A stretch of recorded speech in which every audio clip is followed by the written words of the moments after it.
Bible पाठ 7 जुलाई 2025। पहला पाठ उत्पत्ति ग्रंथ अध्याय 28 वचन संख्याएं 10 से 22 तक। याकूब ने बेयरशेबा छोड़कर हरान के लिए प्रस्थान किया। वह किसी तीर्थ स्थान जा पहुंचा और वहां रात भर ठहर गया, क्योंकि सूर्यास्त हो गया था। उसने वहां पड़े हुए पत्थरों में से एक को उठा लिया और उसे तकिया बनाकर वहां सो गया। उसने यह स्वप्न देखा, एक सीढ़ी धरती पर खड़ी थी, उसका सिरा स्वर्ग तक पहुंचता था और ईश्वर के दूत उस पर उतरते चढ़ते थे। ईश्वर याकूब के पास खड़ा हो गया और बोला, मैं प्रभु तुम्हारे पिता इब्राहिम का ईश्वर तथा इसहाक का ईश्वर हूँ। मैं तुम्हें और तुम्हारे वंशजों को यह धरती दे दूंगा जिस पर तुम लेट रहे हो। तुम्हारे वंशज भूमि के रजकणों की तरह असंख्य हो जाएंगे और पश्चिम तथा पूर्व, उत्तर तथा दक्षिण में फैल जाएंगे। तुम्हारे और तुम्हारे वंश द्वारा पृथ्वी भर के राष्ट्र आशीर्वाद प्राप्त करेंगे। मैं तुम्हारे साथ रहूँगा, तुम जहाँ कहीं भी जाओगे मैं तुम्हारी रक्षा करूँगा और तुम्हें इस प्रदेश वापस ले जाऊँगा, क्योंकि मैं तुम्हें तब तक नहीं छोड़ूँगा जब तक तुमसे जो कहा उसे पूरा न कर दूँ। याकूब नींद से जाग उठा और बोला, निश्चय ही प्रभु इस स्थान पर विद्यमान है और यह मुझे मालूम नहीं था। वह भयभीत हो गया और बोला, यह स्थान कितना श्रद्धाजनक, या तो ईश्वर का निवास है या स्वर्ग का द्वार है।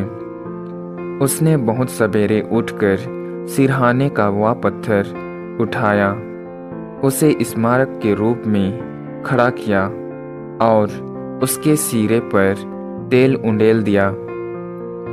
उसने स्थान का नाम बेतेल रखा। वह नगर पहले लूज कहलाता था। याकूब ने यह प्रतिज्ञा की, यदि ईश्वर मेरे साथ रहेगा और मेरी इस यात्रा में मेरी रक्षा करेगा, यदि वह मुझे खाने के लिए भोजन और पहनने के लिए कपड़े देगा, और यदि मैं सकुशल अपने पिता के घर लौटूंगा, तो प्रभु ही मेरा ईश्वर होगा और जो पत्थर मैंने स्मारक के रूप में खड़ा किया वह ईश्वर का मंदिर होगा। जो कुछ तू मुझे प्रदान करेगा मैं उसका दशमांश तुझे दिया करूंगा। प्रभु की वाणी।